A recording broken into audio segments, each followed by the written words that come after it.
जितने भी वेजिटेरियन लोग इस वीडियो को देख रहे हैं, मैं तुमसे एक सवाल पूछना चाहता हूँ। क्या तुम ह्यूमन फ्लैश खा सकते हो? हो सकता है कि सुन के तुम्हें घिन आए, पर 18 साल के शिबली के साथ कुछ ऐसा ही हुआ, जहाँ उसके दोस्तों ने ही उसे काट कर खा लिया। शिबली सदीक हृदय 18 साल का था और वो बांग्लादेश में रहता था। उसके पिता शफीकुर रहमान एक ट्रक ड्राइवर थे और उसकी माँ नहीदा अख्तर एक हाउसवाइफ थी। शिबली के सपने बहुत बड़े थे और उन्हें अचीव करने के लिए वो यंग एज में ही काम करना शुरू कर चुका था। उसे पढ़ाई का बहुत शौक था। परिवार की आर्थिक स्थिति कमज़ोर होने के कारण उसे खुद ही यंग एज में काम करना शुरू करना पड़ा। उसने एक पोल्ट्री फार्म में काम करना शुरू कर दिया था, जो कि उसके घर से ज़्यादा दूर नहीं थी। शिबली अपना काम बिल्कुल लगन से करता था। इसी कारण पोल्ट्री के ओनर ने उसे मैनेजर बना दिया था। शिबली अपना काम रिस्पॉन्सिबली कर रहा था। शिबली के पास अब इतने पैसे आ रहे थे कि जिससे वो अपनी कॉलेज फीस भर सके और अपने घर को भी चला सके। पोल्ट्री फार्म में काम करते करते उसने कई दोस्त भी बनाए। वो उससे 5-6 साल बड़े थे। वो एक हाई पोस्ट पे था, इसलिए वो चाहता था कि सभी अपना काम प्रॉपरली करे। इसी कारण कई बार उनके बीच में झगड़ा भी हो जाता था, पर इतना बड़ा भी नहीं होता था, तो वो उसे निपटा लेते थे। शिबली अपने काम और अपनी स्टडी को प्रॉपरली मैनेज कर रहा था। बात है 28 अगस्त 2023 की, जब शिबली पोल्ट्री फार्म गया। उसने अपनी ड्यूटी की, वो घर नहीं लौटा। उसके पेरेंट्स ने सोचा कि वो अक्सर ऐसा करता रहता है, शायद शिपमेंट के कारण वो आज लेट आए। अब रात हो चुकी थी और 12 से 1 के बीच में उसके पेरेंट्स ने उसे कॉल किया, पर उसने कॉल पिक नहीं किया और रात से सुबह हो गई, पर फिर भी शिबली घर नहीं लौटा था। उसके पेरेंट्स ने आस पड़ोस में सभी से पूछा, पोल्ट्री के ओनर को भी कांटेक्ट करने की कोशिश की, वो फ़ोन नहीं उठा रहा था। उसके पेरेंट्स उसे पोल्ट्री फार्म ढूंढने जा ही रहे होते हैं, तभी उसकी माँ को किसी का फ़ोन आता है और वो शिबली होता है। उसने कहा कि मैं किडनैप हो चुका हूँ और पिछले 12 घंटों से किसी कार में हूँ। ये लोग मुझे बहुत मार रहे हैं और मैं एक शेड में हूँ। शिबली के साइड से फ़ोन कट हो चुका था, पर उसके पेरेंट्स बार बार उसी नंबर पर ट्राई करते रहे, कोई रिस्पॉन्स नहीं मिला। बाद में उसी नंबर से किसी और का कॉल आया और इस बार वो शिबली नहीं था। उसने कहा कि तुम्हारे बेटे शिबली को मैंने किडनैप किया है और वो अब हमारे कब्जे में है। अगर अपने बेटे को जिंदा देखना चाहते हो तो पुलिस से कांटेक्ट करने की कोशिश बिल्कुल मत करना। हाँ, 15 लाख टका का इंतज़ाम करो। का बांग्लादेश की करेंसी होती है।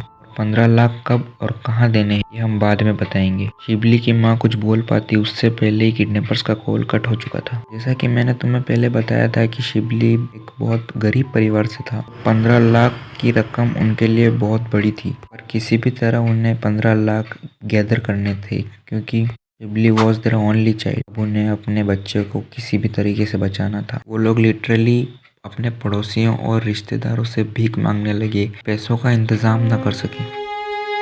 31 अगस्त को किडनैपर्स का कॉल फिर आता है। जब किडनैपर्स ने पेरेंट्स को पैसों के बारे में पूछा तो उन्होंने बताया कि 15 लाख हमारे लिए बहुत बड़ी रकम है और इसका इंतजाम हम नहीं कर सकते। किडनैपर्स को शिबली की फैमिली की कंडीशन पता थी। किडनैपर्स ने 15 लाख से सीधा 2 लाख पे आ गए। शिबली के पेरेंट्स ने कहा कि ये भी हमारे लिए बहुत बड़ी रकम है। किडनैपर्स ने कहा कि अगर तुम पे नहीं करोगे तो तुम्हारा बच्चा तुम्हें मरा हुआ मिलेगा। उसके पापा ने कहा कि तुम गुस्सा मत करो, हम किसी तरह 2 लाख का इंतजाम करते हैं, बस हमें 4 दिन की और मोहलत चाहिए। अपने बच्चे को बचाने के लिए के पेरेंट्स लिटरली भीख मांगने लग गए, हर शॉप पे डोर टू डोर। पर उन्होंने 2 लाख का इंतजाम कर लिया था और वो सिर्फ किडनैपर्स के कॉल का इंतजार कर रहे थे। 4 सितंबर की दोपहर को किडनैपर्स का कॉल आता है और वो कहते हैं कि इस स्पेसिफिक लोकेशन पर पैसे लेके आ जाओ, और हाँ, पुलिस को कॉल करने की कोशिश भी मत करना, वरना तुम्हारे बच्चे को हम मार देंगे। कॉल कट होने के तुरंत बाद उसके पिता उस लोकेशन पर पहुंच गए थे, जहां उन्हें 2 आदमी मिले जो कि मास्क पहने हुए थे। वो आए,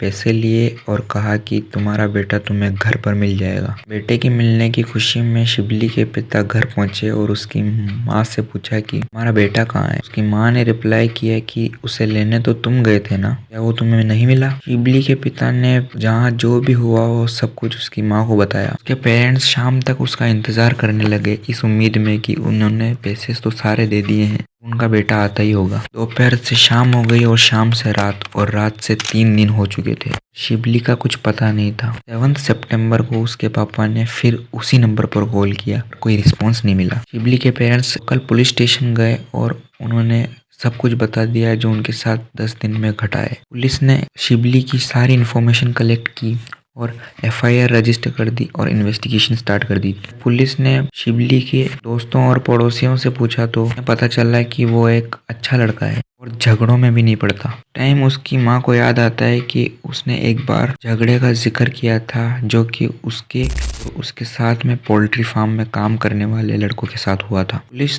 तुरंत ही पोल्ट्री फार्म पहुंची और 6 लोगों को अरेस्ट किया जिनके साथ शिबली की लड़ाई हुई थी। शुरुआत में तो वो सब खुद को सिर्फ इनोसेंट प्रूव कर रहे थे, पर पुलिस के प्रेशर और टॉर्चर के वजह से उन्होंने अपना नाम रिवील किया। इसमें से 4 थे मोंगचिंग मारमा, सुइचिजिंग मारमा, अंगथुमोंग मारमा और उख्यातमाई मारमा। 2 लोग अभी भी अननोन थे। वो लोग अपना मुंह नहीं खोल रहे थे, पर पुलिस के टॉर्चर के कारण उन्होंने बताया कि किस तरीके से 28 अगस्त को शिबली का किडनैप किया। उनका प्लान था कि वो सिर्फ उसे किडनैप करेंगे, पीटेंगे, टॉर्चर करेंगे और उसके पेरेंट्स से कुछ पैसे मांगकर उसे छोड़ देंगे। सब प्लान के हिसाब से चल रहा था, पर शिबली ने 2 चेहरे देख लिए थे। अरेस्ट होने के डर से उन्होंने शिबली को बहुत बार चाकू मारा। ब्लड लॉस के कारण उसकी डेथ हो गई। पुलिस ने उसकी बॉडी के बारे में पूछा तो उन्होंने कहा उन्होंने उसे काट कर रोजान हिल्स में फेंक दी है। पुलिस वहां पहुंची तो उन्हें उसकी कुछ बॉडी पार्ट्स मिले और कुछ ही दूर उसकी बॉडी भी मिली। उसका चेहरा इस कदर डैमेज कर चुके थे वो पहचान में भी नहीं आ रहा था। उसके सामान और कपड़ों से उसके पेरेंट्स ने कंफर्म किया कि वही शिबली है। बॉडी मिलने के बाद उन सबको अरेस्ट कर लिया था, पर बाद में कुछ बड़ा रिवील हुआ। 26 साल का मोंचिंग मारमा शिबली का अच्छा दोस्त था, पर 2 महीने पहले उसका और शिबली का झगड़ा हो गया था। वो बदला लेना चाहता था। उसने बताया कि उसने उसे कैसे मारा और उसने उसके फ्लैश को खा लिया, बची कुची बॉडी को हिल्स पर फेंक दी। जब ये सब चीजें मीडिया में आई तब प्रोटेस्ट शुरू हो गए। People were asking for justice. 11 सितंबर को शाम के वक्त जब उन 6 को जेल ले जाया जा रहा था, पब्लिक ने मोंचिंग मारमा को पकड़ लिया और बहुत मारा, जिसके कारण उसकी डेथ हो गई थी। और लाठीचार्ज और टीयर गैस के कारण 5 सस्पेक्ट्स को बचा लिया गया। वो अभी जेल में है, कोर्ट के ट्रायल का वेट कर रहे हैं। गाइस, ऐसे सब केस सुनकर लगता है कि अब इंसानियत बची ही नहीं है। लोग बदला लेने के लिए किसी भी हद तक जा सकते हैं। शिबली एक मासूम लड़का था जो कि अपनी सिर्फ कॉलेज की फीस भरने के लिए पोल्ट्री फार्म पे काम करता था। उसने कभी सोचा नहीं था कि उसके साथ कुछ ऐसा होगा। मिलते हैं अगले वीडियो में, तब तक के लिए थैंक्स फॉर वॉचिंग।